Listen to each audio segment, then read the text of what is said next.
इसलिए अल्लाह ताला ने मुसलमानों पर इल्म दीन सीखना फर्ज किया।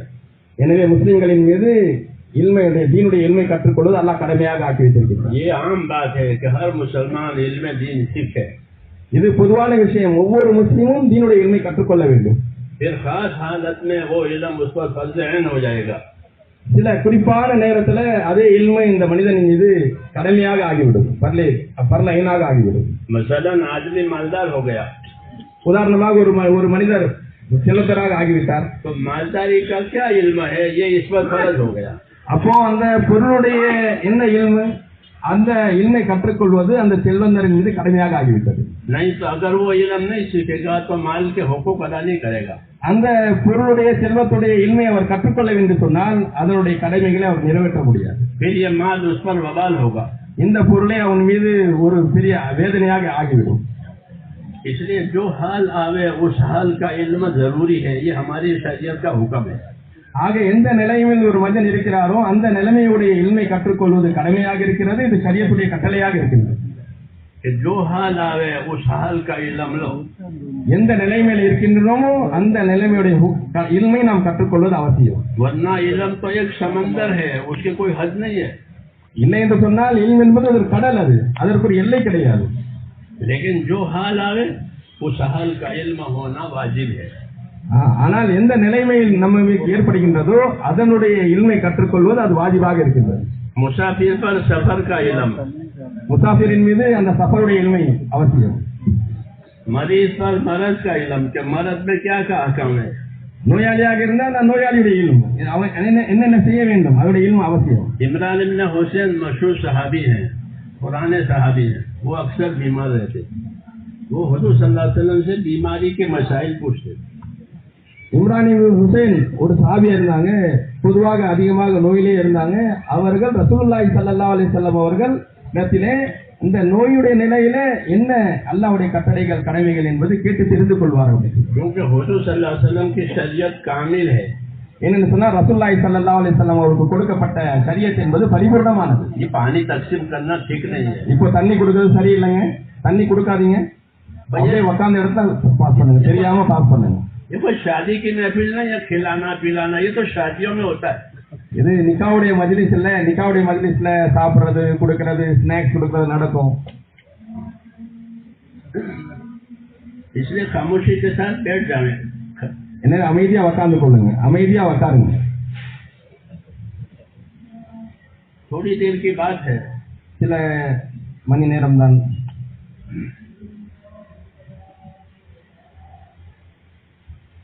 तो मैं ये कह रहा था कि जो हाल आवे उस हाल का इल्म होना जरूरी है। ஹஜ்ரத் அவங்க சொன்னாங்க, எந்த நிலைமையில நாம் இருக்கிறோமோ அந்த நிலைமையுடைய இல்மை கற்றுக்கொள்வது அவசியமாக இருக்கின்றது। वही इल्म वाजिब है, அந்த இல்மு தான் அந்த மனிதனின் மீது வாஜிபாக கடமையாக இருக்கின்றது। वरना वो एक फर्ज किफाया है। இல்லை என்று சொன்னால் அது பர்லை கிஃபாயா தான்। इसलिए इस इल्म को अल्लाह तबारक व तआला की तरफ से जरूरी करार दिया गया है कि हर मुसलमान इल्म दीन सीखे, हर मुसलमान औरत इल्म दीन सीखे। எனவே அல்லாஹ்வின் புறத்திலிருந்து கட்டளையிடப்பட்டது ஒவ்வொரு முஸ்லிம் ஆணும் பெண்ணும் அந்த எந்த நிலையில இருக்கிறாங்களோ அந்த தீனை கற்றுக்கொள்வது ஃபர்லாக இருக்கின்றது। कुरान करीम में अल्लाह ताला ने एक हुक्म दिया है, या अय्युहल्लज़ीना आमनू क़ू अनफुसकुम व अहलिकुम नारा, या ईमान वालों अपने आप को अपने अहल को दोज़ख की आग से बचाओ। அல்லாஹ் தஆலா குர்ஆனிலே ஒரு கட்டளை இட்டிருக்கின்றான், ஓ ஈமான்தாரிகளே உங்களையும் உங்களுடைய குடும்பத்தாரையும் நரக வேதனை விட்டு பாதுகாத்துக் கொள்ளுங்கள் என்று। दोज़ख की आग से बचने का क्या रास्ता है? நரகத்துடைய வேதனையிலிருந்து பாதுகாத்துக் கொள்வதற்கு என்ன வழி? दोज़ख किसी ने देखी भी नहीं है, कैसे बचेंगे? ஏன்னா நரகத்தை யாரும் பார்க்கவே இல்லை, எப்படி அது வந்து தன்னை தற்காத்துக் கொள்வாங்க? तो हजरत ही फरमाते थे कि आयत का मतलब यह है कि अपने आप को अपने अहल को दीन सिखाओ। இப்போ ஹஜரத் அவர்களுக்கு விளக்கம் சொல்லுவாங்க, இதோடைய அர்த்தம் என்னன்னு சொல்லி சொன்னா தனக்கும் தன்னுடைய குடும்பத்தில் இருக்கிறவங்களுக்கும் தீனுடைய இல்மை கற்றுக் கொடுங்கன்னு அர்த்தம் சொல்லி சொன்னாங்க। जब ये दीन सीखेंगे और दीन सीख करके हुकूक अदा करेंगे तो दोज़ख से बचने का सामान हो जाएगा।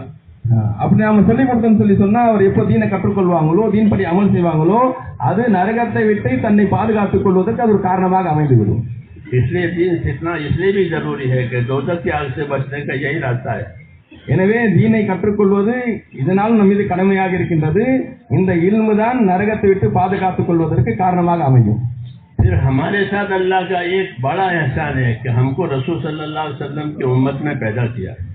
இரண்டாவது அல்லாஹ்வின் புறத்திலிருந்து நமக்கு மிகப்பெரிய ஒரு உபகாரம், ரசூலுல்லாஹி ஸல்லல்லாஹு அலைஹி வஸல்லம் உடைய உம்மத்திலே அல்லாஹ் நம்மை பிறக்க செய்திருக்கின்றான்.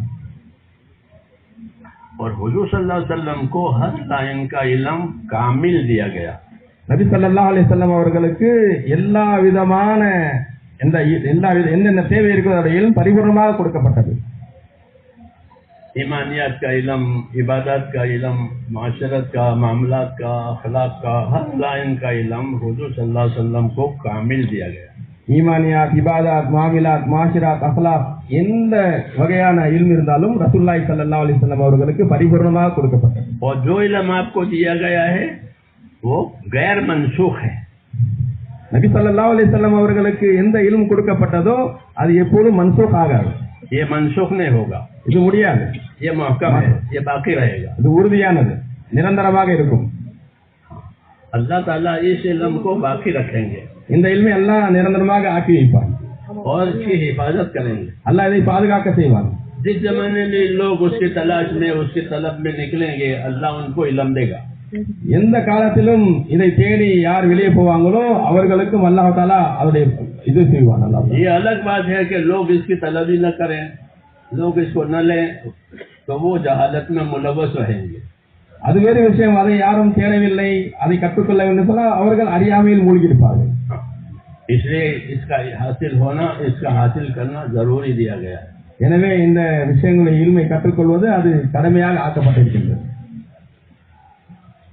और इस इल्म की गरज ये नहीं है कि इससे दुनिया की तामीर की जाए, वो तो दुनिया के उलूम है, दुनिया की तामीर के लिए. இந்த இல்முடைய நோக்கம் என்பது உலகத்தை உருவாக்குவது கிடையாது. உலகத்தை உருவாக்குவதற்காக உலகத்துடைய கலை கொடுக்கப்பட்டிருக்கின்றது. दुनिया के उलूम दुनिया की तामीर के लिए है. मुख्तलिफ फनून पढ़ाए जाते हैं दुनिया में, वो दुनिया की तरक्की के लिए है. உலகத்திலே இருக்கக்கூடிய உலக கல்விகள் என்பது அது உலகத்துடைய முன்னேற்றத்திற்காக பலவிதமான கலைகள் கற்றுக் கொடுக்கப்படுகின்றன. इनका कोई ताल्लुक आखिरत से नहीं है. இந்த உலக கல்விகளுடைய எந்த ஒரு தொடர்பும் அது மறுமையை கொண்டு கிடையாது. इनके सब तरक्कियां मौत तक की है. இதனுடைய முன்னேற்றம் என்பது மௌத் வரைக்கும் தான். मौत के बाद इनका कोई असर नहीं है. இந்த உலக கல்விகளுடைய அசராத் மௌத்துக்கு பிறகு கிடையாது. हमारा इल्म दुनिया की तरक्की के लिए नहीं है. நம்முடைய கொடுக்கப்பட்ட இல்ம் என்பது உலகத்தில் முன்னேறுவதற்காக கொடுக்கப்பட்டது கிடையாது. बल्कि दुनिया की सलामती के लिए है. உலகத்தில் இருந்து நாம் சலாமத்தாக இருப்பதற்காக கொடுக்கப்பட்டிருக்கின்றது. दुनिया की सलामती के लिए हमको इल्म दिया गया है. உலகத்துடைய பாதுகாப்பு சலாமத்துக்காக அல்லாஹ் தஆலா இந்த இல்மை நமக்கு கொடுத்திருக்கிறார். रसूल सल्लल्लाहु अलैहि वसल्लम जब किसी को दावत देते थे तो फरमाते थे अस्लिम तस्लम. नबी अस्लिम तस्लम कि तो ईमान कबूल कर ले, सलामत रहेगा. तो हम इस इल्म में सलामती है. நபி ஸல்லல்லாஹு அலைஹி வஸல்லம் அவர்கள் யாருக்கு தாவத் கொடுத்தாலும் சொல்வாங்க அஸ்லிம் தஸ்லம், நீங்கள் இஸ்லாத்தை ஏற்றுக்கொள்ளுங்கள், பாதுகாப்பில் இருப்பீர்கள் என்று சொல்லி இஸ்லாத்திலே பாதுகாப்பு இருக்கின்றது. ये इल्म इसलिए उतारा है कि इससे हुकूक की हिफाजत की जाए, कि क्या क्या हुकूक हम पर कायम होते हैं वो जानना इस इल्म के गरज है. இந்த இல்முடைய நோக்கம் என்ன? நம் மீது என்னென்ன கடமைகள் இருக்கின்றது என்பதை விளங்குவதுதான் இந்த இல்முடைய நோக்கமாக இருக்கின்றது. सबसे पहले अल्लाह का हक है. முதலாவது அல்லாஹ்வுடைய கடமையாக இருக்கின்றது. அல்லாஹும்ம அன்தல் அவ்வல் ஃபலைஸ கப்லக ஷை. அல்லாஹ் முதலாவது, அதுக்கு அல்லாஹ்வுக்கு முன்னாடி எந்த விஷயமும் கிடையாது. तो अल्लाह का क्या हक है? அல்லாஹ்வுடைய கடமை என்ன? अल्लाह का क्या हक है? அல்லாஹ்வுடைய கடமை என்ன? मुआज़ इब्न जबल से हुजूर ने पूछा, मुआज़ आपको मालूम है अल्लाह का क्या हक है? मुआज़ इब्न जबल रज़ियल्लाहु तआला रसूलुல்லாஹி ஸல்லல்லாஹு அலைஹி வஸல்லம் கேட்டாங்க, முஆஸே அல்லாஹ்வுடைய கடமை என்ன உங்களுக்கு தெரியுமா அப்படி சொல்லி கேட்டாங்க. अर्ज़ किया मुझे नहीं मालूम है. அவங்க சொன்னாங்க எனக்கு தெரியல அப்படின்னு சொல்லி சொன்னாங்க. आपने फरमाया अल्लाह का हक ये है कि उसी की इबादत की जाएगी, उसके साथ किसी को शरीक नहीं किया जाएगा. நபி ஸல்லல்லாஹு அலைஹி வஸல்லம் அவங்க சொன்னாங்க அல்லாஹ்வுடைய ஹக் என்னன்னு சொன்னா அல்லாஹ்வை தான் வணங்க வேண்டும், அல்லாஹ்வுடன் யாரையும் இணை வைக்க கூடாதுன்னு சொல்லி சொன்னாங்க. इसलिए ये मिसाल है कि इस इल्म में हुकूक की तालीम दी जाएगी कि अल्लाह का क्या हक है, रसूल का क्या हक है, किताब का क्या हक है.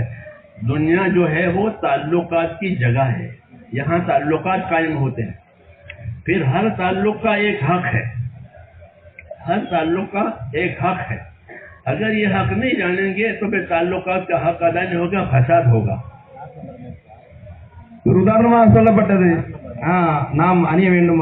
அல்லாஹ்வுடைய ஹக் என்ன, அல்லாஹ்வுடைய ரசூலுடைய ஹக் என்ன, அல்லாஹ்வுடைய வேதத்துடைய ஹக் என்ன. இந்த உலக வாழ்க்கை என்பது அது பலவிதமான தொடர்புகள் கொண்ட வாழ்க்கை. எந்தெந்த நமக்கு தொடர்பு இருக்கின்றதோ அந்த ஒவ்வொரு தொடர்பிற்கும் கடமைகள் இருக்கின்றது. அந்த கடமைகள் நாம் நிறைவேற்றினால் உலகத்திலே நிம்மதி இருக்கும். யாரும் நமக்கு தொடர்பு இருக்கின்றதோ அவருடைய கடமைகள் நாம் நிறைவேற்று சொன்னால் உலகத்திலே குழப்பம் தான் ஆரம்பமாகும். इसलिए इस्लाम को सीखना इसलिए जरूरी है कि जो हुकूक हमारे ऊपर कायम होते हैं हमें उस हुकूक के बारे में मालूमात हो जावे कि इनका ये हक है, इनका ये हक है, इनका ये हक है. எனவே இல்மை கற்றுக்கொள்ளக்கூடிய ஒரு நோக்கம் என்னவென்று சொன்னால் நாம் நம்மீது இருக்கக்கூடிய கடமைகள் நாம் விளங்க வேண்டும். இவருடைய கடமை இது, அவருடைய கடமை இது. நாம் அந்த கடமைகளை விளங்கி அதை நிறைவேற்றுவது, அதை கற்றுக்கொள்வது, அதை விளங்குவதற்காக இல்மு அவசியமாக இருக்கின்றது. अल्लाह ताला ने दुनिया के असबाब भी पैदा किए हैं, वो हुकूक अदा करने के लिए पैदा किया है. அல்லாஹ் தாலா உலக அஸ்பாபுகளையும் அல்லாஹ் படைத்திருக்கின்றான். ஏனென்று சொன்னால் அல்லாஹ்வுடைய கடமைகளை நிறைவேற்றுவதற்காக தான் அஸ்பாபுகளை அல்லாஹ் படைத்திருக்கின்றான். मसलन माल पैदा किया है. உதாரணமாக அல்லாஹ் பொருளை படைத்திருக்கின்றான். तो मालदार बनने के लिए नहीं पैदा किया गया. அல்லாஹ் தாலா பொருளை செல்வந்தராக ஆக வேண்டும் என்பதற்காக அல்லாஹ் பொருளை படைக்கவில்லை. माल जो है वो मालदार बनने के लिए नहीं पैदा हुआ है. பொருள் என்பது அவர் செல்வந்தராக ஆக வேண்டும் என்பதற்காக அல்லாஹ் பொருளை படைக்கவில்லை. बल्कि माल हुकूक अदा करने के लिए पैदा हुआ है. மாலின் பொருள் என்பது அந்த கடமைகளை நிறைவேற்றுவதற்காக படைக்கப்பட்டுள்ளது. इसलिए माल आवे तो माल के बारे में क्या हुकूक है उसका जानना जरूरी है. எனவே பொருள் வந்தால் அந்த பொருளுடைய கடமைகள் என்ன என்பது விளங்குவது அது கடமையாக இருக்கின்றது. अगर हुकूक माल में अदा नहीं होंगे तो माल अजाब बनेगा. அந்த பொருளுடைய கடமைகள் நிறைவேற்றப்படவில்லை என்று சொன்னால் அதே பொருள் இவர் மீது வேதனையாக மாறிவிடும். हदीसों में पनाह मांगी है, अल्लाहुम्मा इन्नी अऊज़ु बिका मिन मालिन यकुनु अलैया अज़ाबा. अल्लाह ऐसे माल से पनाह मांगता हूँ जो अजाब बने. ஹதீஸ்களிலே அதை விட்டு பாதுகாப்பு தேடப்படும். எந்த பொருளை கொண்டு அது வேதனையாக மாறுமோ அத்தகைய பொருளை விட்டு ரசூலுல்லாஹி ஸல்லல்லாஹு அலைஹி வஸல்லம் பாதுகாப்பு கேட்டிருக்கின்றார்கள். इसलिए इल्म की बात इतनी है कि जो हाल आवे उस हाल का इल्म जरूरी है. அதான் இல்முடைய ஒரு முக்கியமான விஷயம். எந்த நிலைமையில் இருந்தாலும் அந்த நிலைமுடைய இல்மை கற்றுக்கொள்வது அவசியமாக இருக்கின்றது. जो हाल आवे उस हाल का इल्म. எந்த நிலைமை இருந்தாலும் அந்த நிலையுடைய இல்ம் என்ன என்பதை விளங்க வேண்டும். ताकि वो जहालत में जिंदगी न गुजरे. அறியாமையிலே வாழ்க்கை கலந்து விடக்கூடாது என்பதற்காக. ये हमारे इल्म की बुनियाद है. இது நம்முடைய இல்முடைய அசல் விஷயமாக இருக்கின்றது. कि जो हाल आवे उस हाल का इल्म जानो. எந்த நிலைமை வந்தாலும் அந்த நிலைமையுடைய இல்மை நாம் கற்றுக்கொள்ள வேண்டும். ताकि जिंदगी का कोई हाल जहालत में न गुजरे. உலகத்துடைய எந்த நிலைமையும் அறியாமையில் கலந்து விடக்கூடாது என்பதற்காக. इसलिए कि जहालत जहन्नम में ले जाएगी. ஏனென்று சொன்னால் அறியாமை என்பது அது நரகத்திற்கு கொண்டு செல்லும். जहालत का अंजाम और जहालत का नतीजा जहन्नम है. ஏனென்று சொன்னால் அறியாமை என்பதுடைய முடிவு என்பது அது நரகமாக இருக்கின்றது.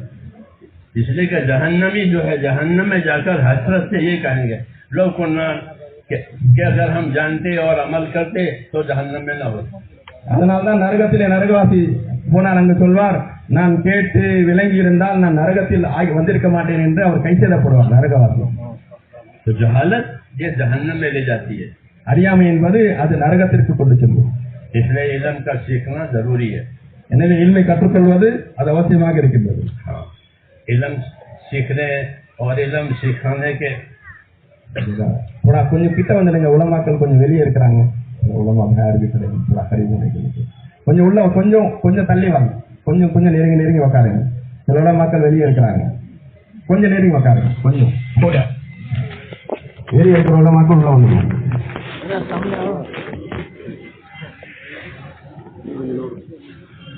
கொஞ்சம் அசைஞ்சு கொடுங்க. அந்த பக்கம் இடம் இருந்தா கொஞ்சம் அசைஞ்சு கொடுங்க. अपने अपने आगे की जगह है वो पूर्ण कर ले तो पैसे वालों को जगह मिल जाए. தனக்கு முன்னாடி கொஞ்சம் இடம் இருந்தாலும் அதை நாங்க பூர்த்தி செஞ்சுட்டா பின்னாடி இருக்கிறவங்களுக்கு இடம் கிடைச்சிடும் சொல்லி அதில் போடுறோம். தங்களுக்கு முன்னாடி இடம் இருந்தா கொஞ்சம் தள்ளி வாங்க.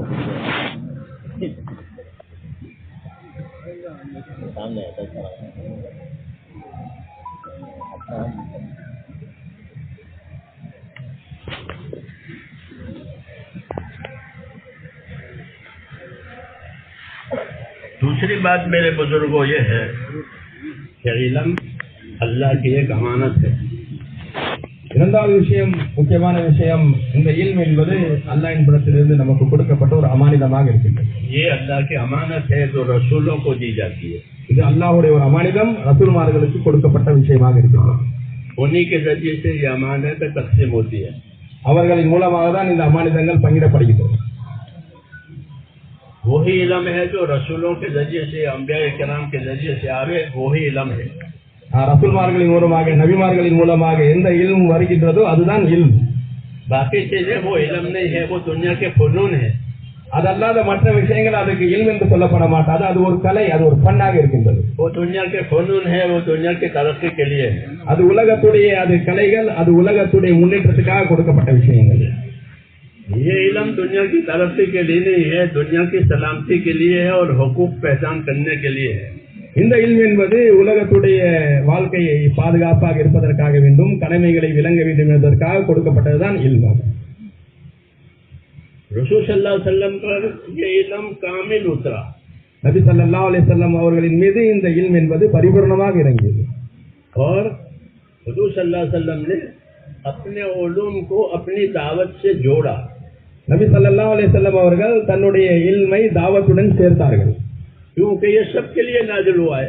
ஏனென்று சொன்னால் இது அனைவருக்காக இறக்கி வைக்கப்பட்டதாக இருக்கின்றது. कुरान शरीफ हुदल लिल आलमीन है. குர்ஆன் என்பது முழு அகிலத்தாருக்கு அல்லாஹ் ஹிதாயத்தாக ஆக்கி வைத்திருக்கின்றான். हुजूर सल्लल्लाहु अलैहि वसल्लम रहमतुल लिल आलमीन है. நபி ஸல்லல்லாஹு அலைஹி வஸல்லம் அவர்கள் ரஹ்மத்துல் லில் ஆலமீனாக இருக்கின்றார்கள். इसलिए इस रहमत का तकाजा ये है कि ये इल्म सबको दिया जाए. இந்த ரஹமத்துடைய தேட்டம் என்னவென்று சொன்னால் இது எல்லாருக்கும் பங்கிட்டு கொடுக்கப்பட வேண்டும். फिर अंबिया किराम पर जो इल्म नाजिल होता है वो दो किस्म का है. பிறகு நபிமார்களின் மீது எந்த இல்ம் இறக்கி வைக்கப்படுமோ அது இரண்டு வகையாக இருக்கின்றது.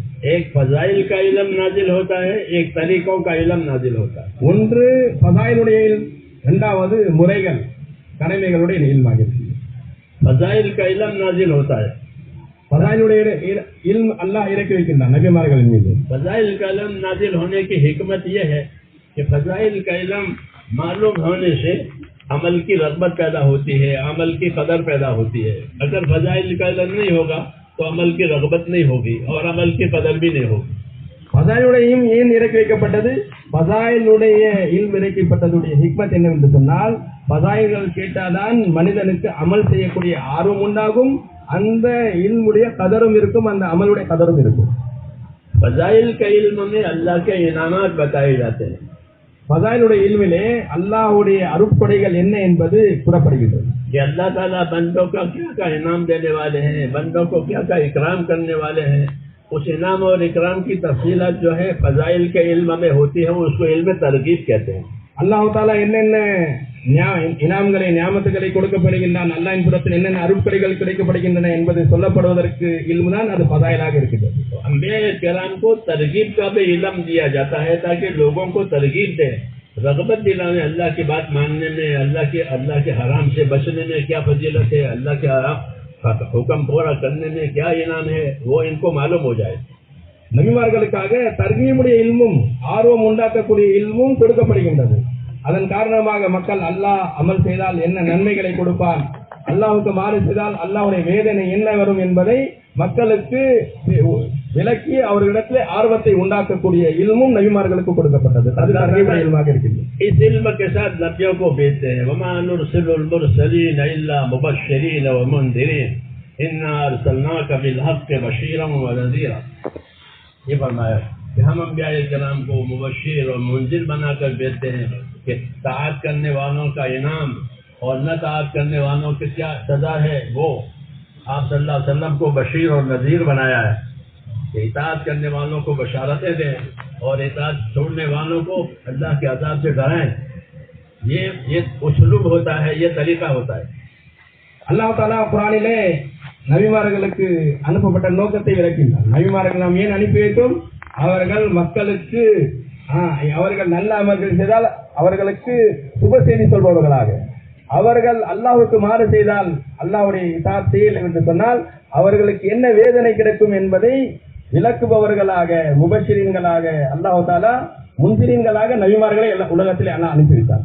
फज़ाइल का इल्म जानना इसलिए जरूरी है ताकि अल्लाह के इनाम इकराम की कदर मालूम हो जाए कि अल्लाह मुझे क्या देगा. ஃபதாயிலுடைய ஏன் தேவை? இந்த ஈமானின் மூலமாக, அமலின் மூலமாக அல்லாஹ் என்ன கொடுப்பான் என்ற மதிப்பு அவனுக்கு விளங்கும். कोई भी नौकरी करने वाला नौकरी करे, कोई मजदूरी करे तो पहले पूछता है मुझे क्या मिलेगा. எந்த வேலை செய்யக்கூடிய வேலைக்காரனும் வியாபாரம் செய்யக்கூடிய இந்த வேலை செய்தால் எனக்கு என்ன கிடைக்கும் என்பதை நான் முதலிலே கேட்கின்றார். तो क्या ये देंगे तो खुश हो जाता है, वो मामला तय हो जाता है.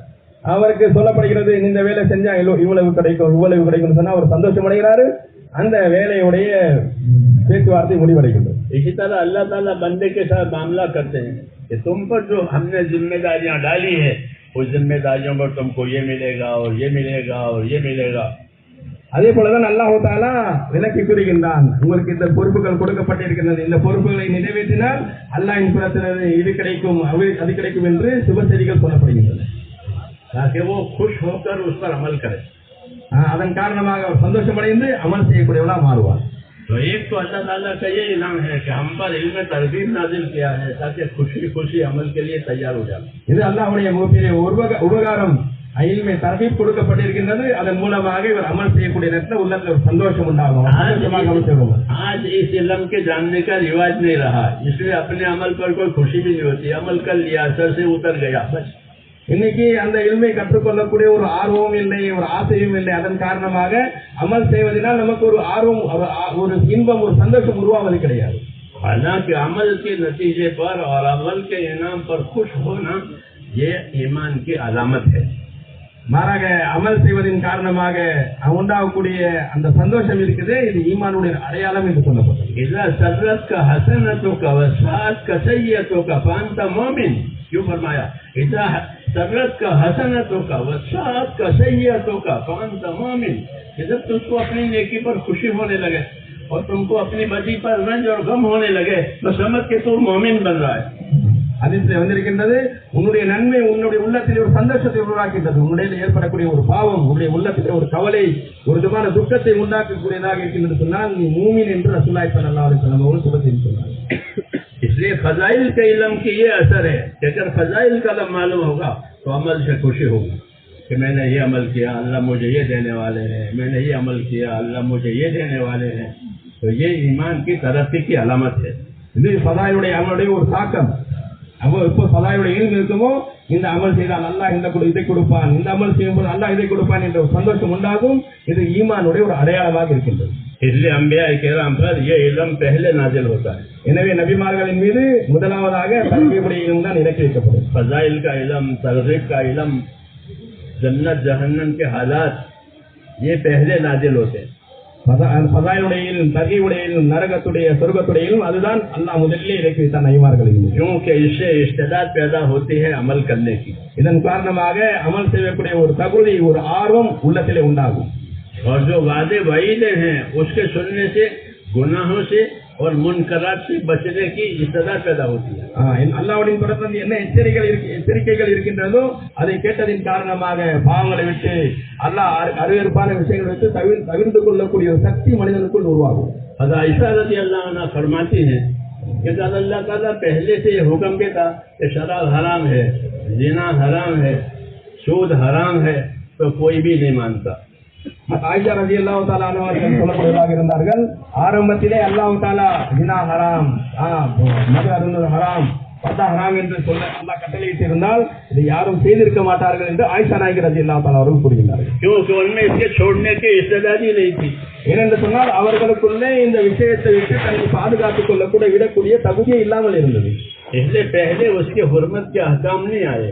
எனவே ஆரம்பத்திலே அது ஹராம் என்ற கட்டளை இறக்கி வைக்கப்படவில்லை. बल्कि उसके नुकसानात के इल्म आए कि ये नुकसान है, ये नुकसान है, ये नुकसान है, ये अजाब है. மாறாக இது இதனுடைய நஷ்டம், இது இதனுடைய நஷ்டம், இது இதனுடைய வேதனை இது என்று அல்லாஹ்வின் புறத்திலே முதலாவதாக இந்த விஷயங்கள் அறிவிக்கப்பட்டது. और उसकी दावत चलाई गई, அதனுடைய தாவத் நடத்தப்பட்டது. उसकी वजह से उस अमल की बुराई दिलों में आई कि अमल बुरा है, छोड़ना चाहिए. तो लोगों में उसके छोड़ने की इस्तदा पैदा हुई. அந்த தாவத்தின் மூலமாக அவரிடத்திலே இந்த விஷயம், இந்த தவறான விஷயம், இதை நாம் தவிர்த்துக் கொள்ள வேண்டும் என்ற ஒரு ஆர்வம், ஒரு உள்ளத்திலே ஒரு நிலைமை, ஒரு காலத்து உண்டானது. அவர்கள் தவிர்த்துக் கொள்வதற்கு அது இலகுவாக மாறிவிட்டது. और जो अमल मसलूब थे उसके फजाइल आए. எந்த அமல்கள் நாடப்பட்டதோ மஸ்லூபாக இருக்கின்றதோ அதோட ஃபதாயில்கள் சொல்லப்பட்டது. अखलाक के फजाइल आए, अमाल के फजाइल आए, तो लोगों में अमाल आए, लोगों में अखलाक आए.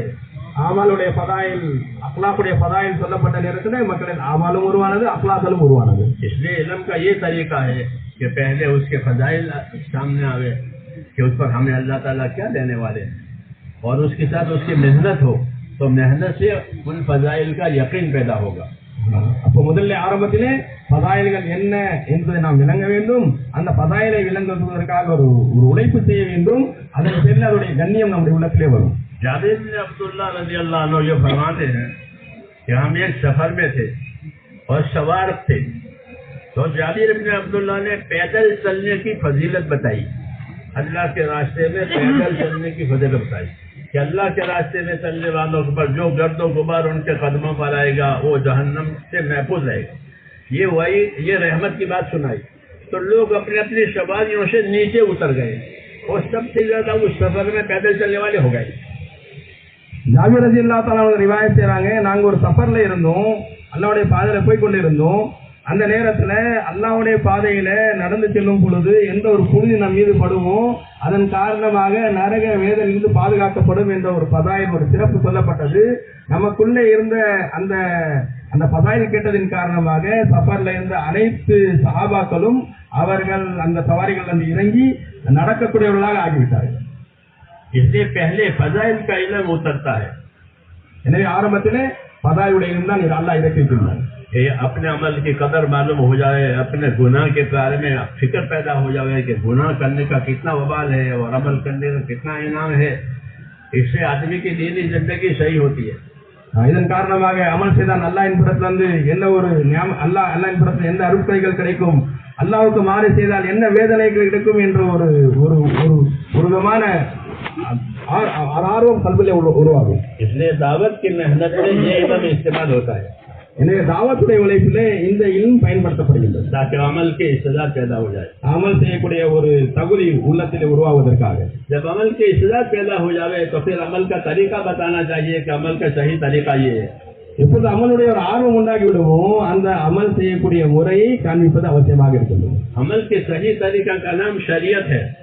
அமல் செய்வதுடைய சரியான முறைக்கு பெயர் தான் அது ஷரியத்தாக இருக்கின்றது. शरीयत और शराए, इसका मतलब है अमल के सही तरीके जो अल्लाह की तरफ से मिलते हैं कि तवाफ यूं किया जाएगा, नमाज यूं पढ़ी जाएगी, सिजदा यूं होगा, रुकू यूं होगा। हाँ, इसको शराए का इल्म कहते हैं, ये तरीकों का इल्म। ஷரியத் ஷராய் அது முறைகள், அமல் செய்ய அந்த அமல்கள் செய்யக்கூடிய முறை, தவாஃப் எப்படி செய்ய வேண்டும், தொழுகை எப்படி தொழ வேண்டும், இதற்கு அது செய்யக்கூடிய முறை அதுதான் ஷரியத்தாக சொல்லப்படுகிறது. शरीयत का और तरीकों का इल्म नहीं जानेंगे तो अमल सही नहीं होगा। ஷரியத்துடைய அந்த அமல் செய்யக்கூடிய முறையை நாம் விளங்கவில்லை என்று சொன்னால் அந்த அமல் சரியாக ஆகாது. इसलिए दावत और तबलीग में ये बात कही जाती है कि फजाइल का इल्म वो तुम पढ़ो किताबों से, वो सुनो और सुनाओ, और जो शरीयत का इल्म है, तरीकों का इल्म है, वो उलमा से पूछो। அதனால் தாவத்திலே சொல்லப்படுகின்றது, எந்த பதாயிலுடைய இல்ம் இருக்கின்றதோ அதை நீங்கள் படியுங்கள், விளங்குங்கள், அதிகமாக படியுங்கள், விளங்குங்கள். ஆனால் அந்த அமலை எப்படி செய்ய வேண்டும், ஷரியத்துடைய விஷயங்கள் என்ன, அது உலமாக்களிடத்தில் கேளுங்கள் என்று சொல்லப்படுகின்றது. फजाइल का इल्म किताबों में है, பதாயிலுடைய இல்ம் அது கிதாபிலே இருக்கின்றது, उसका समझना आसान है, அதை விளங்குவது லேசாக இருக்கின்றது. उसमें किसी को इख्तिलाफ नहीं है, அதை யாருக்கும் இख्तिलाफ கருத்து வேறுபாடுகள் கிடையாது. कि भाई नमाज बा जमात पढ़ोगे तो 27 दर्जा सवाब मिलेगा, इसमें कौन इख्तिलाफ करेगा। தொழுகை ஜமாத்தோட தொழுதா 27 மடங்கு நன்மை கிடைக்கும், இதுல யாரும் இख्तिलाफ செய்ய மாட்டாங்களே, इसमें कोई इख्तिलाफ नहीं करेगा, இதை யாரும் இख्तिलाफ செய்ய மாட்டாங்க. क्योंकि ये बशारत है, இது அல்லாஹ்வின் பக்கம் சுப செய்தியாக இருக்கின்றது. तो बशारत से कौन इख्तिलाफ करेगा। யார் சுப செய்தியில யார் இख्तिलाफ செய்வாரு। इसे का फजाइल कलम खुद पढ़ो, खुद सीखो, खुद सुनो, सुनाओ। எனவே பதாயுடையும் நீங்களே படிங்க, நீங்களே விளங்குங்க, மக்களுக்கு சொல்ல வைங்க அப்படின்னு சொல்லப்படுகின்றது. इसलिए फजाइल का इल्म को हर जगह आम करना चाहिए। எனவே பதாயுடைய இல்மை நாம் பொதுவாக ஆக்க வேண்டும், எல்லா இடத்திலும் பதாயுடைய இல்மை உருவாக்க வேண்டும். मसाजिद में, பள்ளிகளிலே, मकानों में, सफरों में, हर जगह, வீடுகளிலே, சஃபரிலே, எல்லா இடத்திலையும் பதாயுடைய இல்மை பொதுவாக ஆக்க வேண்டும், ताकि अमल की रगबत पैदा हो जाए, அந்த அமல் செய்யக்கூடிய ஒரு ஆர்வம் உண்டாவதற்காக, और वो रगबत और यकीन के साथ अमल करें, அந்த ஆர்வத்துடன் இந்த அமலை செய்வதற்காக. और मसाइल का इल्म अपने अपनी जरूरत के मुताबिक सीखना चाहिए, अगर मालूम नहीं है तो पूछना चाहिए। அப்போ ஷரியத்துடைய இல்ம் அதை நாம் கற்றுக்கொள்ள வேண்டும், விளங்க வேண்டும். தெரியவில்லை என்று சொன்னால் பிற இடத்தில் நாம் கேட்டு விளங்கிக் கொள்ள வேண்டும். सीखना चाहिए और पूछना चाहिए, அதை நாம கேட்கணும், இல்ல நாம விளங்கணும், கற்றுக்கொள்ளணும் அல்லது விளங்கணும், நம்ம மற்ற பிறட்ட கேட்கணும். அது हुक्म है फसअलू अहल ज़िक्र इन कुंतुम ला तअलमून, जानने वालों से पूछ लिया करो अगर तुम जानते नहीं हो तो। அல்லாஹ்வின் படத்தில் கட்டளையாக இருக்கிறது, உங்களுக்கு தெரியவில்லை என்று சொன்னால் யாருக்கு தெரியுமோ அவரிடத்தில் நீங்கள் கேட்டு தெரிந்து கொள்ளுங்கள்.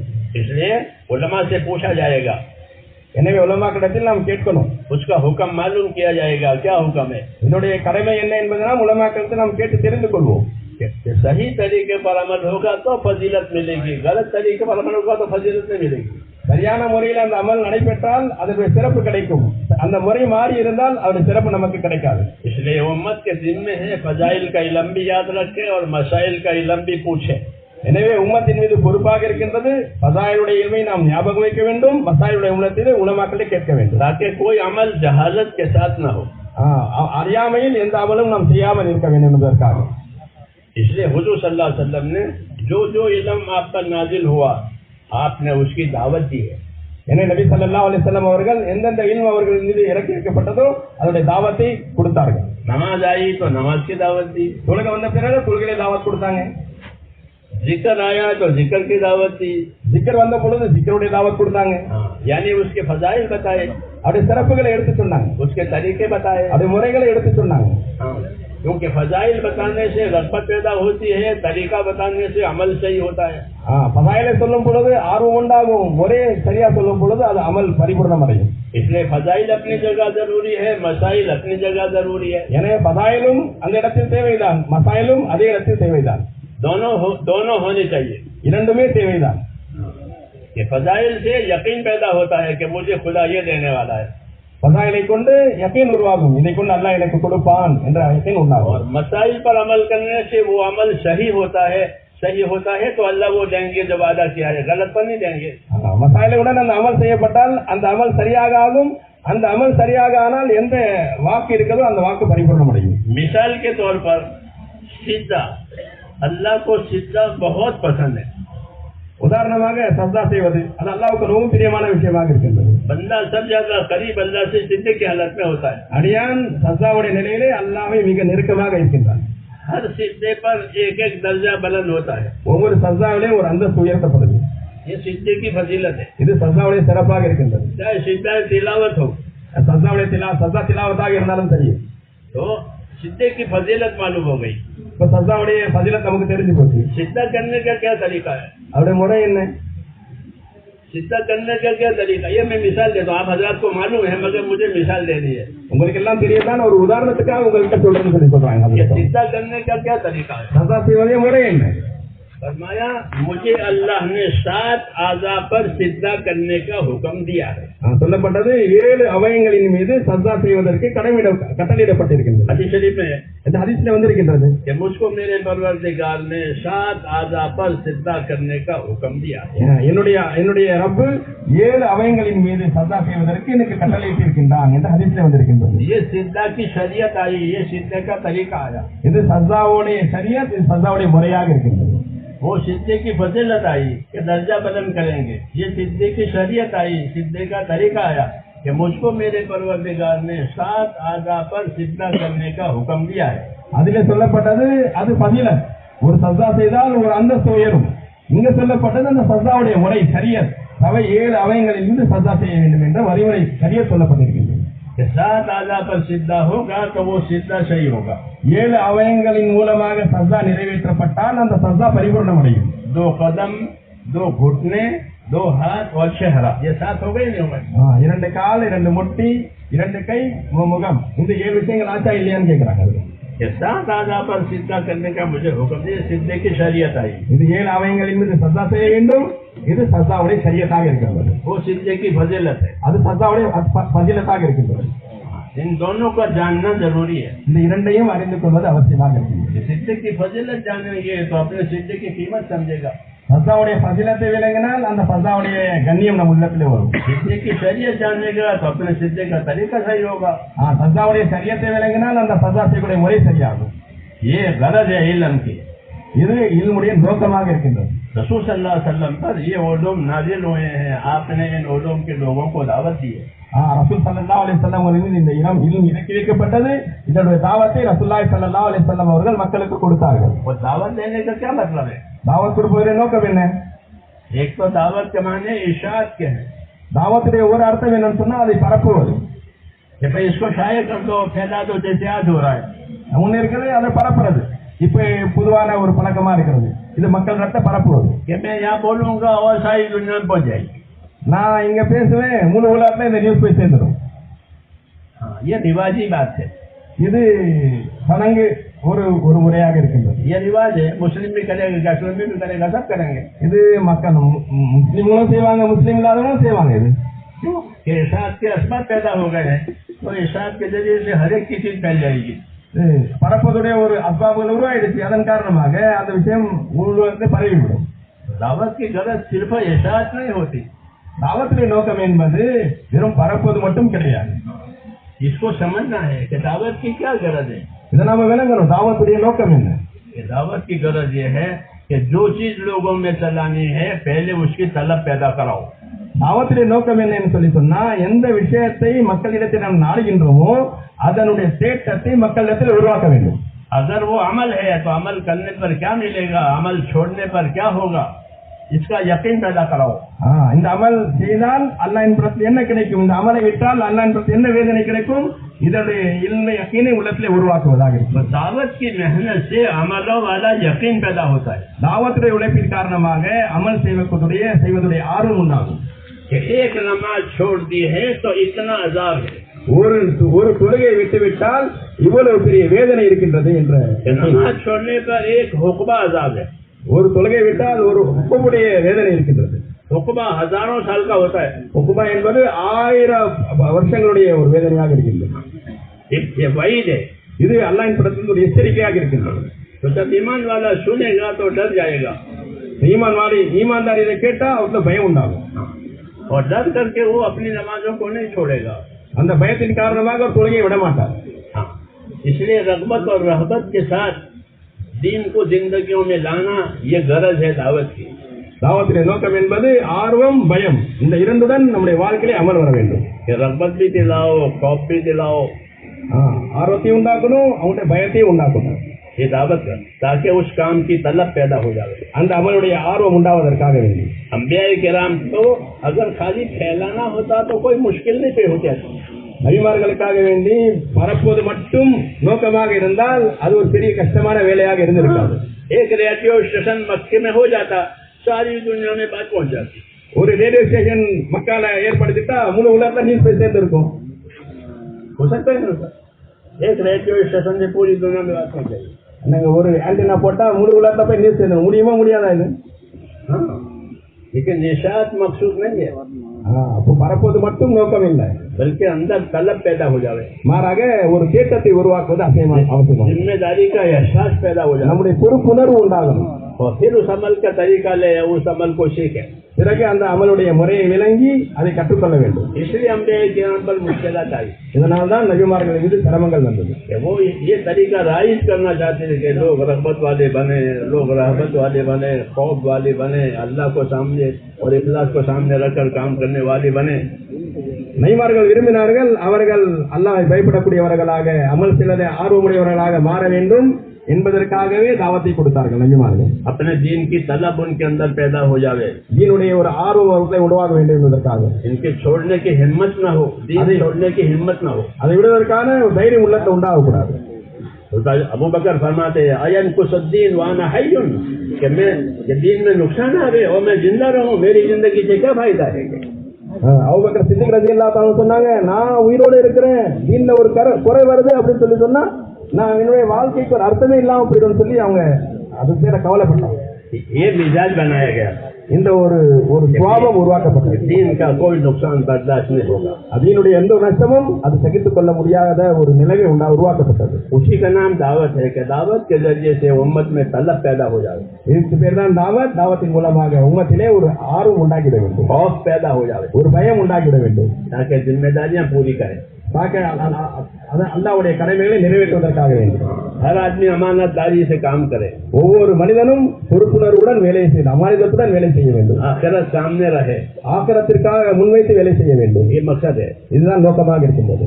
इसलिए मेरे दोस्तों रिवाजी तरीके इख्तियार नहीं किए गए. எனவே சடங்குடைய முறைகள், சடங்குகள் அது பயன்படுத்தப்படவில்லை, बल्कि जान और माल से मेहनत की. மாறாக உயிருடன் பொருளுடன் உழைப்பு செய்யப்பட்டது. इल्म भी दिया लोगों को இல்மையும் கொடுத்தார்கள் மக்களுக்கு. और इल्म अखलाक के साथ दिया. இல்மை அக்லாக்குடன் கொடுத்தார்கள். इल्म तरगीब के साथ दिया. இல்மை ஆர்வத்துடன் தகைவுடன் கொடுத்தார்கள். इल्म की तरगीब भी दी, दीन की तरगीब भी दी और दीन को अखलाक से पेश किया. இல்முடைய தகைவையும் கொடுத்தார்கள், தீனை அக்லாக்குடன் மக்களுடன் கொண்டு சேர்த்தார்கள். इसलिए जो लोग समझदार थे उन्होंने बहुत जल्दी कबूल किया. எனவே யார் அறிவுள்ளவர்களாக இருந்தார்களோ அவர்கள் லேசாக அந்த விஷயத்தை எடுத்துக்கொண்டார்கள். ये आदमी एक बात कह रहा है, इसकी कोई गरज नहीं है. அவங்க விளங்கினாங்க, இந்த மனிதர் ஒரு விஷயத்தை சொல்றார், இவருடைய வேற உலக எந்த ஆதாயமும் கிடையாது என்று விளங்கினார். ये हमारे नफे के लिए कह रहा है. இவர் என்னுடைய லாபத்திற்காக கூறுகின்றார் என்று விளங்கினார்கள். ये हमारे न मानने से मायूस नहीं होता है. நாங்கள் ஏற்றுக்கொள்ளவில்லை என்று சொன்னால் இவர் நிராசை அடைவது கிடையாது. क्योंकि दाई मायूस नहीं होता. என்று சொன்னால் தாய் எப்பவும் நிராசை அடைய மாட்டார். अबू जहल हुजूर से कहता था कि अभी तक आप मुझसे मायूस नहीं हुए हैं. அபூ ஜஹல் ரசூலுல்லாஹி ஸல்லல்லாஹு அலைஹி வஸல்லம் சொல்வான், நீங்கள் இன்னும் என்னுடைய விஷயத்தில் நீங்கள் நிராசை அடையவில்லையா என்று கூறுவார். क्योंकि वो सरकश था. என்றால் அவன் வரம்பு மீறக்கூடியவனாக இருந்தான். वैसे वो कहता था कि अभी तक आप मुझसे मायूस नहीं है. இதுவரைக்கும் நீங்க நிராசை அடையலையா என்னுடைய ஈமானுடைய விஷயத்தில் சொல்லி. क्योंकि हुजूर उसको बराबर दावत देते थे. என்று சொன்னா ரசூலுல்லாஹி ஸல்லல்லாஹு அலைஹி வஸல்லம் தாவத் கொடுத்து கொண்டே இருந்தார்கள். ये हमारा काम है. இது எங்களுடைய வேலையாக இருக்கிறது. कोई माने न माने वो अलग बात. அது ஏற்றுக்கொள்கிறார்கள் ஏற்றுக்கொள்ளவில்லை அது வேறு விஷயம். तो ये मेरी ये दो जिम्मेदारी की ये बातें हैं जो मैंने आपसे अर्ज की है. இது ஒரு பொறுப்புணர்வுடைய ஒரு வேலையா விஷயங்கள் இருக்குது. कि उम्मत में दीन की तलब आ रही है, मतलूब है. உம்மத்திலே இதனுடைய ஒரு ஆர்வம் உருவாக வேண்டும், இது நோக்கமாக இருக்கின்றது. सिर्फ जान लेना काफी नहीं है. அறிந்து கொள்வது மட்டும் தேவை. அது दीन को बहुत लोग जानते हैं. दीனை அதிகமாக மக்கள் விளங்கி இருக்கின்றார்கள். गैर भी जानते हैं. மாற்றார்களும் விளங்கி வைத்திருக்கின்றார்கள். हाँ, जानना काफी नहीं है. அறிந்து கொள்வது மட்டும் அது போதுமாக. बल्कि अपने आप को इल्म का ताबे करना जरूरी है. மாறாக நம்மை நாமே இல்மை அடிபணிந்து நடக்கக்கூடியவர்களாக மாற்ற வேண்டும். ईमान और इल्म ये तो इताअत की तकमील के लिए है. ஈமான் இல்ம் என்பது இத்தாஅத்துடைய பரிபூரணத்துக்காக கொடுக்கப்பட்டிருக்கின்றது. ईमान दिया है, अल्लाह ने इल्म दिया है कि अब अल्लाह के इताअत करो. அல்லாஹ் ஈமானை கொடுத்திருக்கின்றான், இல்மை கொடுத்திருக்கின்றான். இதன் காரணமாக நாம் அல்லாஹ்வை இத்தாஅத் செய்ய வேண்டும். जो सीखा है दूसरों को सिखाओ. எதை கற்றுக்கொண்டிருக்கிறோமோ அது பிறருக்கு நாம் கற்றுக் கொடுக்க வேண்டும். जो नहीं सीखा है तो पूछो. நாம் எதை கற்றுக்கொள்ளவில்லையோ பிறரிடத்தில் நாம் கேட்டு தெரிந்து கொள்ள வேண்டும். एक जमाने में लोगों में तलब आई इस दावत के, तो लोग पूछते थे, मदीना मुनव्वरा में आते थे, वो खुद अपना दीन पूछते थे, रहते थे, सोबत से सीखते थे और फिर अपने इलाकों में जाकर के फैलाते थे. ஆரம்ப காலத்திலே இஸ்லாமுடைய காலத்திலே மக்களுக்கு ஆர்வம் உண்டானது. மதீனாவிலே பல ஜமாத்துகளாக வருவார்கள், வஃப்துகளாக வந்து இல்மை கற்றுக்கொண்டு மக்களிடத்தை எடுத்துச் செல்வார்கள், இல்மை எடுத்துச் செல்வார்கள். हुजूर सल्लल्लाहु अलैहि वसल्लम पर दीन कामिल उतरा. नबी सल्लल्लाहु अलैहि वसल्लम மீது दीन பரிபூர்ணமாக இறக்கி வைக்கப்பட்டது. लोगों में दावत के जरिए से हुजूर ने उनकी तलब पैदा कराई. மக்களிடத்திலே தாவத்தின் மூலமாக அவருடைய ஆர்வத்தை ரசூலுல்லாஹி ஸல்லல்லாஹு அலைஹி வஸல்லம் அவர்கள் உருவாக்கினார்கள். उस तलब की वजह से अमल कामिल हुआ, इत्तिबा कामिल हुआ. அந்த தேட்டத்தின் காரணமாக அமலும் பரிபூர்ணமானது, இதாத்தும் பரிபூர்ணமானது. क्योंकि असल गलत तो इत्तिबा है. அசல் விஷயம் நோக்கம் என்பது இத்திபா செய்வதுதான், அடிபணிவதுதான். मजहब की जान है इत्तिबा. அது மதகுடைய மார்க்கத்துடைய ஒரு உயிராக இருக்கின்றது. नबी भी इत्तिबा का पाबंद है. बस इत्तिबा मा यूहा इलैक. ऐ नबी, जो वही आप पर आवे आप उसका इत्तिबा करें. நபியும் இத்திபா செய்வதற்கு நபி மீதும் கடமையாக்கப்பட்டது. உங்களின் மீது என்ன வகை இறக்கி வைக்கப்பட்டதோ அதை நீங்கள் இத்திபா செய்யுங்கள் என்று இறக்கி வைக்கப்பட்டது. इत्तिबा के दो ही रास्ते हैं. இத்திபாவுக்கு இரண்டு வழிகள் தான். इत्तिबाए हवा, इत्तिबाए हुदा. இத்திபாய ஹவா, இத்திபாய ஹவா, ஹுதா ஹவா, ரெண்டு முறைகள் தான். दो ही रास्ते हैं. இரண்டு முறைகள் தான். तीसरा रास्ता नहीं है. மூன்றாவது வழிமுறை கிடையாது. या इत्तिबाए हुदा होगा या इत्तिबाए हवा होगा. इत्तिबाए हुदावा இருக்கும் அல்லது इत्तिबाए हवावा இருக்கும். आलिम हो आमिल हो, दोनों में से एक बात होगी. या वो हुआ का इत्तिबा करेगा या हुदा का इत्तिबा करेगा. ஆலிமோ ஆமிலோ அவர் ஒன்றை ஹுதாவை பின்பற்றுவார் அல்லது ஹவாவை பின்பற்றுவார். इसलिए हम पर हुक्म है इत्तिबाए हुदा का. நம்மீது கடமை இருக்கின்றது, கட்டளை இருக்கின்றது இத்திபாய ஹுதாவிற்காக. इत्तिबाए हुदा में इस्तिकामत भी है, दावत भी है. இத்திபாய ஹுதால இஸ்திகாமத்தும் இருக்குது, தாவத்தும் இருக்குது. मेरी बात समझ आ रही है? வேலைங்கதான் கேட்கறாங்க. या थक गए बैठे बैठे? கலைச்சு போயிட்டீங்களான்னு கேட்கறாங்க. आप लोगों में बात करना जी चाहता है मेरा। அதுல அவங்க சொல்றாங்க உங்ககிட்ட பேசுறதுக்கு எனக்கு மனசுல ஒரு ஆர்வம் வருதுன்னு சொல்றாங்க. क्योंकि खरीदार अच्छे हैं, சொன்னா வாங்குறவங்க நல்ல வியாபாரிகளாக இருக்கிறாங்க அப்படின்னு சொல்றாங்க. हाँ, जो खरीदारों को अपने शोरूम में ले जाते हैं कि हमारा शोरूम देखो, हमारा शोरूम देखो। கஸ்டமர் வந்தா என்ன செய்றாங்க, மக்கள் ஷோரூம் கூட்டு போய் காமிக்கிறாங்க, பாருங்க என்னென்ன பொருள் நம்ம கிட்ட இருக்கு வாங்க அப்படின்னு சொல்றாங்க. तो ताजरों का इलाका है पूरा, இந்த இந்த ஏரியா ஃபுல்லா வியாபாரியுடைய இலாக்கா அப்படின்னு அதுல சொல்றாங்க. हाँ, तो ऐसे अहले इल्म है तो इनको दिल की बात कहने को जी चाहता है। நான் அவ்வளோ இல்மாக இருக்கிறீங்க, என்னுடைய உள்ளத்துல இருக்கிற விஷயத்தை உங்களுக்கு சொல்றதுக்கு மனசுல ஒரு ஆர்வம் வருது. ये समझते भी हैं இவங்க விளங்கவும் செய்யறாங்க, और अमल भी कर सकते हैं, இவங்க அமலும் செய்ய முடியும், हक भी अदा कर सकते हैं, கடமையை நிறைவேற்ற முடியும். इनके अंदर इस्तेदाद है। இவட்ட அந்த அந்த தகுதி அல்லாஹ் உருவாக்கி இருக்கிறான். इसलिए मैंने ये सारी बातें फैला करके की है। அதனாலதான் இந்த விஷயத்த நான் கொஞ்சம் விளக்கமா பேசினேன் அப்படின்னு சொல்லி சொன்னாங்க. अब उम्मत के दो तबके हैं। உம்மத்துடைய இரண்டு விதமான தபக்காக்கள் இருக்கின்றன. एक तबका उम्मत का वो है जिनमें तलब है। ஒரு தபக்கா என்னன்னு சொல்லி சொன்னா உம்மத்துல ஆர்வம் உள்ளவர்கள், वो तो आपके पास आएंगे அவங்க உங்க இடத்த தேடி வருவாங்க, और इल्म तलब करेंगे, இல்மை தேடுவார்கள். तलब आएंगे, மாணவர்கள் வருவாங்க, पढ़ेंगे, அவங்க படிப்பாங்க, सीखेंगे, அவங்க கற்றுக்கொள்வாங்க, दाखिला लेंगे, தாக்கலா வாங்கி கொள்வாங்க மதரசால. उनमें तो तलब है, அவட்ட ஆர்வம் இருக்குது, मगर वो थोड़े। அது ரொம்ப குறைவு தான். बहुत बड़ा तबका उम्मत का वो है जिनमें कोई तलब नहीं है। உம்மத்துல ஒரு மிகப்பெரிய கூட்டம் அங்க ஒன்ற தேட்டமும் கிடையாது, न उनको आखिरत की फिक्र है, ஆசிரத்துல சுத்தம் இல்லை. उनका क्या इलाज करना அதுக்கு என்ன நாம மருத்துவம் செய்யறது? कि उनमें तलब आवे। அவங்ககிட்ட எப்படி ஆர்வம் வராது? वो तो आपके पास भी नहीं आएंगे। அவங்க உங்ககிட்ட தேடி வரமாட்டாங்க. அவங்க इसलिए नबियों की एक सुन्नत है, நபிமாரோட ஒரு சுன்னத் இருக்கு, वो है नफर सफर। அது என்னன்னு சொல்லி சொன்னா நஃபர் சஃபர். अंबिया किराम की जिंदगी में ये बहुत नुमाया है, நபிமார்களுடைய ஒரு பிரத்யேகமான விஷயம் இது. बहुत ज्यादा नफर सफर।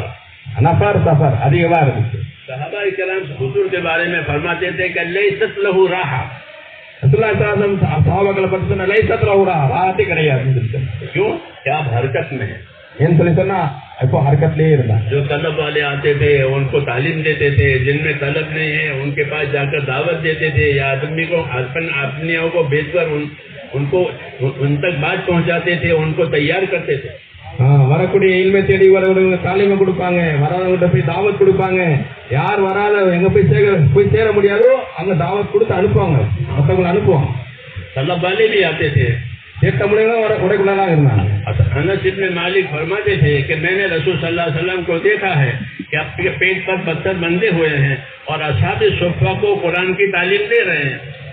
அனஸ் இப்னு மாலிக் ரலியல்லாஹு அன்ஹு சொல்றாங்க, நான் ரசூலுல்லாஹி ஸல்லல்லாஹு அலைஹி வஸல்லம் பார்த்தேன், வயித்துல கல்லு கட்டி இருந்தாங்க, அஸ்ஹாபே சுஃபாவுக்கு தாலீம் கொடுத்து கொண்டு இருந்தாங்க. असहाबे सुफ़ा तो तालिब इल्म थे, அஸ்ஹாபே சுஃபா எல்லாம் தாலிபு இல்மாக இருந்தாங்க, वो तलब वाले थे, தேட்ட முடிவுளாக இருந்தாங்க. इसलिए उनको उनकी तलब पर दिया, அவங்க தேட்டத்தின் மூலமா அவங்க தேட்டத்தை அவங்களோட இல்மை और கொடுத்தாங்க. जो बेतलब है उनको யார் தேட்டம் இல்லாம இருந்தாலும் அவங்களுக்காக तो उनको छोड़ देना। அவங்களை விட்டுலாமா? भाई प्यासा होगा तो कुएं पर आएगा, हम तो कुएं की तरह ठंडा पानी लेकर बैठे हुए हैं। जैसे कुआं होता है ना, ठंडा पानी उसमें होता है, तो जिसको प्यास होगी कुएं में आवे, ना आवे तो प्यासा मरे, ऐसा है। நாங்க சொல்ற ஒருத்தர் தாகமா இருந்தா அவர் எங்கிட்ட கிணறு இருக்குது, எங்கிட்ட கூலான குளிர்ந்த தண்ணீர் இருக்குது, யாருக்கு தேவைங்க வரட்டும் நாம கொடுப்போம். அவர் வரலன்னா அவர் அப்படியே ये सही है, மோட்டாகட்டும் அப்படியே விட்டுருவோமா? இது சரியா? ये सही है। இது சரியா? और फिर नबूवत की क्या मिसाल है? नबूवत की क्या मिसाल है? நுபுவத்துடைய உதாரணம் என்ன? नबूवत की मिसाल ये है, अलम तरा अन्ना, क्या देखते नहीं हो कि हम बादलों को पानी से भरे हुए भेजते हैं। अलम तरा अन्ना नसूकुल मा इलल अर्दिल जुरद, क्या देखते न हो कि बंजर जमीन पर हम पानी के बादल भेजते हैं और उन पर पानी बरसाते हैं। उस पानी के बरसने की वजह से उनके लिए और उनके जानवरों के लिए उनकी जिंदगी का सामान बन जाता है। अवलम यरौ अन्ना नसूकुल मा इला अर्दिल जुरद वनुखरिजु बिही ज़रअन ताकुलु मिन्हु अनामुहुम व अनफुसुहुम अफला युबसिरून। ये नबूवत की मिसाल दी है कि देखते नहीं हो कि हम बंजर जमीन पर बादल भेजकर पानी बरसाते हैं, फिर पानी से वो जमीन आबाद हो जाती है उसमें से पैदावार आती है, उस पैदावार से उनका गुजारा हो जाता है, उनके जानवरों का चारा हो जाता है, इनका गुजारा इनका चारा दोनों एक साथ हो जाते हैं। क्योंकि उस जमाने में लोग जानवर रखते थे, आप लोग तो कारें टैक्सियां रखते हैं। हाँ जी हाँ, उसका चारा अलग है।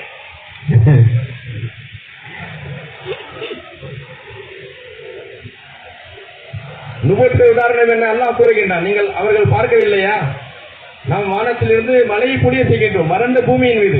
அதன் காரணமாக அந்த வறண்ட பூமி செழிப்பாக ஆகின்றது. அதிலிருந்து அல்லாஹ் நம் விளைச்சலை உண்டாக்குகின்றோம். அந்த விளைச்சலின் மூலமாக உங்களுடைய தேவையும் பூர்த்தியாகின்றது, உங்களுடைய கால்நடைகளுக்கும் அல்லாஹ் தீனை உண்டாக்குகின்றான். அல்லாஹ் தஆலா இந்த உதாரணத்தை எல்லாம் கூறியிருக்கின்றான். அவர்கள் நம்ம இன்னைக்கு நாம எப்படி கார் வண்டி எல்லாம் டூ வீலர்லாம் வச்சிருக்கிறோமோ, அவங்க அந்த நேரத்துல கால்நடைகளை வச்சிருக்கிறாங்க. அவங்களுடைய தீனியே அல்லாஹ் தஆலா மழையின் மூலமாக அல்லாஹ் தேவையை பூர்த்தியாக்கும். अब आखिरी बात सुनो, तो कடைசி விஷயத்தை கேளுங்கன்னு சொல்லிட்டு हुजूर सल्लल्लाहु अलैहि वसल्लम की सीरत में यह है, जब आप अमन हो गया, मक्का मुअज़्ज़मा आपके फतह हो गया, कुरैश की जो लड़ाइयाँ थी वो कुरैश ईमान ले आए और वो लड़ाइयाँ खत्म हो गई और हुजू हो गया, सुकून हो गया। जब सुकून हो गया तो हुजूर सल्लल्लाहु अलैहि वसल्लम ने वफूद फैलाए, वफूद की आमद भी हुई, वफूद का जाना भी हुआ। बाद वफूद 6 महीना रहते थे। खालिद बिन वलीद को भेजा था तो वो 6 महीना रहे। हम तो 4 महीने की बात करते हैं लोगों से, वो 6 महीने रहे यमन में।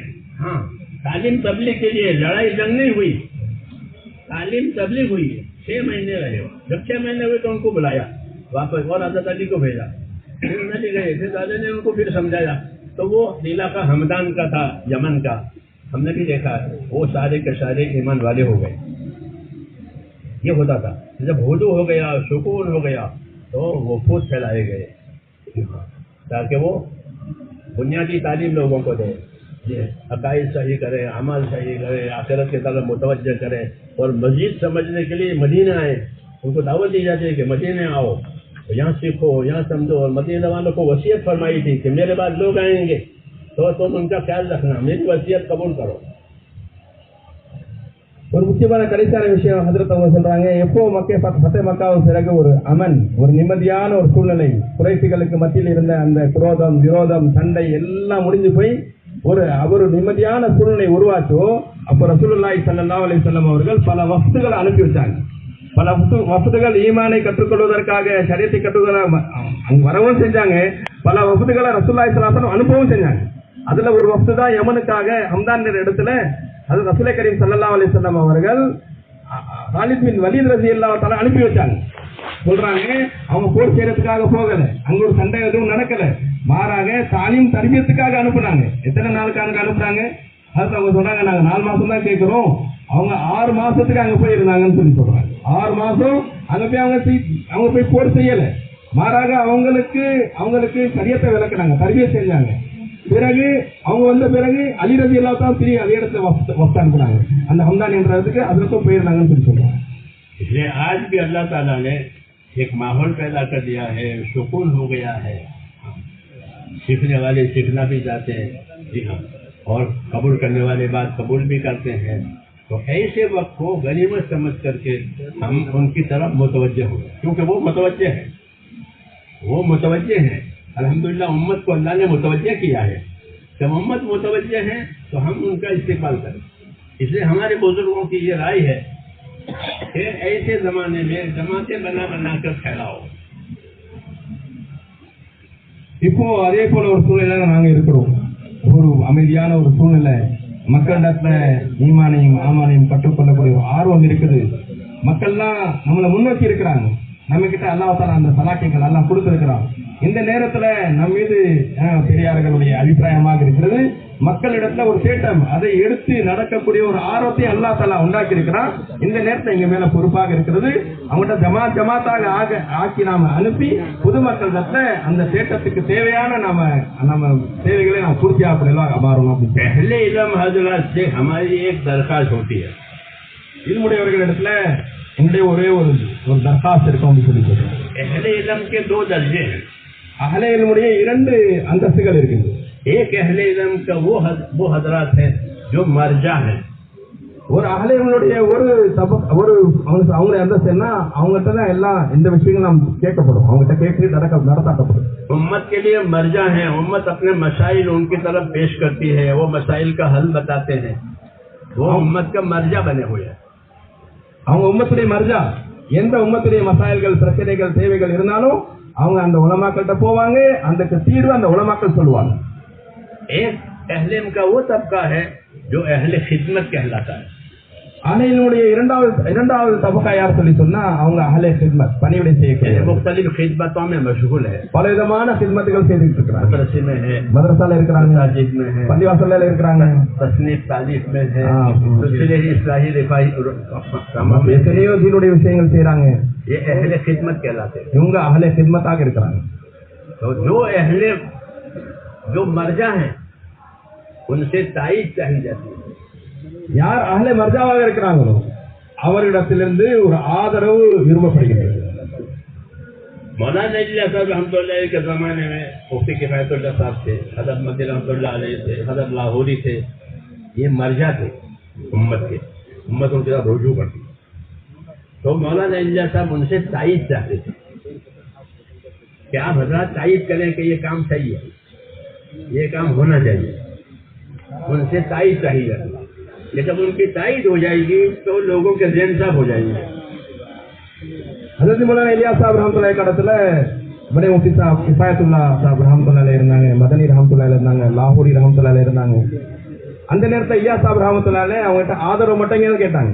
நீங்க ஆதரவு மட்டும் கொடுத்தீங்கன்னு சொன்னா போதும், மக்கள் இந்த விஷயத்துல நிம்மதியா அந்த வேலை செய்யறதா மாறிடுவாங்க அப்படின்னு சொல்லிட்டாங்க. अहले इल्म की ताईद से रास्ता खुल जाता है. இவங்களுடைய ஒரு ஆதரவு போதும் அது பல வழிகளை திறந்து வைக்கும். उनका मकाम है, அவங்களுக்கு ஒரு மக்காம் அல்லாஹ் கொடுத்திருக்காங்க, அந்தஸ்து கொடுத்திருக்காங்க. मकाम से बात करेंगे, அவங்க அந்த அந்தஸ்தை வச்சு அவங்க பேசுவாங்க. तो बात आसान हो जाएगी. விஷயம் இருக்கிறது ரொம்ப லேஸ் ஆயிடும் அவர் மூலமாக. दूसरा तबका ये खिदमत वाला तबका है, இரண்டாவது தபக்கா யார் சொல்லி சொன்னா खिदमत செய்யக்கூடியவங்க, जो खिदमतें लेकर के काम कर रहा है. அந்த ஒவ்வொருத்தர் ஒரு खिदमतல செஞ்சுட்டே இருக்கிறாங்க. इस तबके से हम ताउन चाहते हैं. இந்த தபக்காயின் மூலமாக நாம விரும்பும் என்பது அவர்கள் உதவி செய்வது. उनसे ताईद चाहते हैं, इनसे ताउन चाहते हैं. அவர்களுக்கு ஆதரவு நாடப்படுகின்றது, இங்கே உதவி நாடப்படுகின்றது. कि हमारे काम में ताउन करें. இந்த வேலையில நாங்க உதவியாக இருக்கிறோம். अल्लाह ने एक अमल दिया है दावत का, और सारी दुनिया में लोग उसको ले रहे हैं अपने अपने इस्तेदाद के मुताबिक और अमल कर रहे हैं, और उसका नफा जाहिर हो रहा है पूरे आलम में. उसमें आपको मामिन बनना है. அல்லாஹ் தஆலா இந்த காலத்துல ஒரு வேலையை எல்லாம் நடத்தாட்டி இருக்கிறான், முழு உலகத்துல அல்லாஹ் தஆலா இந்த வேலையை நடத்தாட்டி இருக்கிறான். மக்கள் இந்த வேலையை செய்யக்கூடியவர்களாக தேட்டமுடையவர்களாக இருக்கிறாங்க. இந்த நேரத்தை இந்த வேலைக்கு நாம உதவியாக இருக்கிறது. और उस मामलत के लिए हम आप हजरात से एक साल चाहते हैं. அந்த உதவிக்காக உங்களிடத்துல ஹஜ்ரத் அவங்க சொல்றாங்க, நாங்க ஒவ்வொரு வருஷம் கேட்கிறோம் அப்படின்னு சொல்லி. जैसे हम लोगों को दीन के लिए यकसू करने के लिए 4 माह चाहते हैं. பொதுமக்களுக்கு தீனுடைய விஷயத்துல ஒரு ஓர்மை உண்டாக்குறதுக்காக 4 மாசம் கேட்கிறோம். जो वो 4 माह देगा, आम आदमी है तो वो अपने दीन के लिए यकसू हो जाएगा. 4 மாசம் கொடுத்தாருன்னா பொது மனிதர் தான், அவட்ட பொதுவான ஒரு மனிதர் தான், அவட்ட ஒரு ஓர்மை வரும் வேலை செய்ய. 4 महीने में आलिम नहीं बनता, यकसू होता है कि मुझे दिन का काम करना चाहिए, मुझे नमाज पढ़नी चाहिए, मुझे ज़कात देनी चाहिए, ये उसके दिल में यकसू ही आती है. அவர் 4 மாசத்தை ஆலிம் ஆகிறது கிடையாது, மாறாக அவருடைய உள்ளத்துல நம்ம தீன்படி நடக்கணும், நான் தொழுவணும், தீன்ல வேலை செய்யணும்னு சொல்ல ஒரு ஆர்வம் ஒரு கல்வில உருவாகுது. तो उनसे 4 महीने मांगते हैं, அவர்கிட்ட நம்ம 4 மாசம் கேட்கிறோம். आपसे ताउन मांगते हैं. நாங்க உங்ககிட்ட உதவியை கேட்கிறோம். हाँ, क्या आप हजरात ताउन करें, நீங்க எங்களுக்கு உதவி செய்யுங்க. क्योंकि हम तो है खिदमतों में. நீங்க என்ன நீங்க செய்யறதே खिदमत தான். एक खिदमत आप अहले तलब को देते हैं, ஒரு பணி நீங்க खिदमत யார் தேட்ட முடியல அவங்களுக்கு நீங்க கொடுக்குறீங்க. तालिब इल्म आए, उनका दाखिला किया, उनको पढ़ाया, आखिर तक पढ़ाया. மாணவர் வந்தாரு, அவரை நாம தாக்கலா கொடுத்தோம், ஓதி கொடுத்தோம், கடைசி வரைக்கும் ஓதி அவரை முடிக்க வச்சோம். तो ऐसा जो जिनमें तलब नहीं है, யாருடைய உள்ளத்துல தேட்டம் இல்லையோ उनके पास भी जाना, அவரிடத்துல நாங்க போகணும், ताकि उनको दिन की तलब आवे. அவங்களுக்கு ஆர்வம் வரணும். अगर उनमें तलब आई तो वो दिन सीखेंगे, नहीं तो अपने औलाद को सिखाएंगे. அப்போ அவருடைய உள்ளத்துல எப்போ ஆர்வம் வருமோ அவங்க தீனை கத்துப்பாங்க, பிள்ளைங்களுக்கு அவங்களுடைய பிள்ளைங்களுக்கும் தீனை கத்துக் கொடுப்பாங்க. इसलिए उनके पास जाना जरूरी है. எனவே அவரிடத்தில் போவது அவசியமாக இருக்கிறது. क्योंकि बेतलब का तबका बहुत है சொன்னா ஆர்வம் இல்லாத ஒரு கூட்டம் மிகப்பெரிய கூட்டமாக இருக்குது दुनिया में, बहुत. உலகத்துல ரொம்ப பேர் இருக்கிறாங்க दिन से दूर। தீனை விட்டு ரொம்ப தூரமா இருக்கிறாங்க इसलिए एक साल आपसे इसलिए मांगते हैं कि आप एक साल इस काम में वक्त लगाएं, इस काम के नीच ऊंच को समझें, इस काम के उसूल को समझें और अच्छी तरह समझ करके दूसरों को समझा सकें, क्योंकि आपका इल्मी काबिलियत है, इसलिए आप ज्यादा काम कर पाएंगे। इसलिए आपसे एक साल का मुतालबा है। ஒரு விஷயம் கேட்கப்படுது தீனுடைய விஷயத்தை வேலையை நாம நிறைய உள்வாங்குவோம் உசுல நாம விளங்குவோம் ஏன்னா இத தீனுடைய வேலையை உங்ககிட்ட இருக்கிற சலாட்சியங்கள் மூலமாக இதை விளங்குவது இந்த விஷயத்தை சரியான முறையில பிறருக்கு விளக்குவது உங்களுக்கு ரொம்ப லேசு और ये एक साल अभी के अभी नहीं जाना है, आज के आज। இந்த ஒரு வருஷம் உடனே இன்னைக்கு போகணும் அப்படி கிடையாது, बल्कि तरतीब बना के जाना है। மாறாக தர்த்தீப் செஞ்சுட்டு நாங்க போகணும்। जो काम आपके दिन में है उसको भी देखना है और जो हम तकाजा कर रहे हैं उसे भी संभालना है। எங்க மேல என்ன பொறுப்பு இருக்குதோ அதையும் நாம நிறைவேற்றணும், எங்களுக்கு என்னென்ன சேவைகள் இருக்குதோ அதையும் நாம நிறைவேற்றணும்। तो उसका तरीका यही है कि जो काम आपके दिन में है और उसको आप छोड़ करके जा रहे हैं उसकी तरतीब बनावे। எனவே உங்க மேல என்ன பொறுப்பு இருக்குதோ அந்த வேலையை நாங்க விட்டு ஒரு வருஷத்துக்கு போறோம்னு சொல்லி சொன்னா அதுக்கு நாம தர்த்தீப் செய்யணும்। हाँ, उसकी तरतीब बनावे ताकि ये जारी रहे।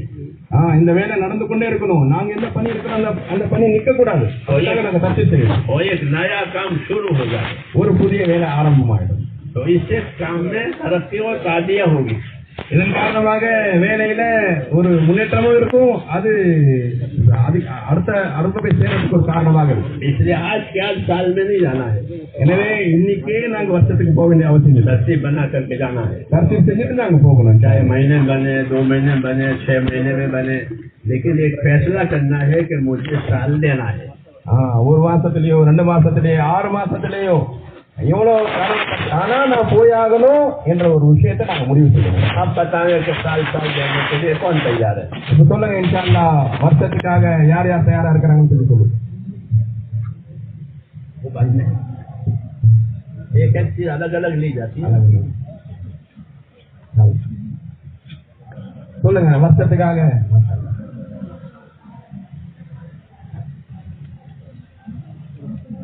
जिनका साल नहीं लगा है उनसे दरखास्त होता है।